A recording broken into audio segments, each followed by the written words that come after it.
ঝড় উঠছে, এই ঝড় কিন্তু একটা সময় থেমে যাবে। এই যে ঝড় উঠছে না, এই ঝড়টা প্রবল বেগে হতে পারে, হয়তো বা খুবই সীমিত ঝড় হবে, বা কোথাও কোথাও প্রবল বেগে হতে পারে। কিন্তু আমি দায়িত্ব নিয়ে বলছি, প্রকৃতির খেলা এই যে ঝড়, এই ঝড় কিন্তু একটা সময় থেমে যাবে। হয়তো বা ভাঙাচোরা কিছু গাছপালা বা বাড়ির অবশিষ্টাংশ রেখে যাবে, কিন্তু ঝড় থেমে যাবে।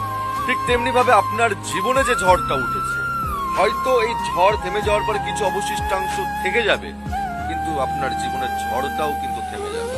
শুধুমাত্র প্রাকৃতিক দুর্যোগের যে ঝড়ের সময় আমরা নিরাপদ আশ্রয়স্থলে থাকি, ঠিক তেমনি ভাবে আপনার জীবনের ঝড়ের সময় কিছুদিন চুপ থাকুন এবং ধৈর্য ধরে থাকুন।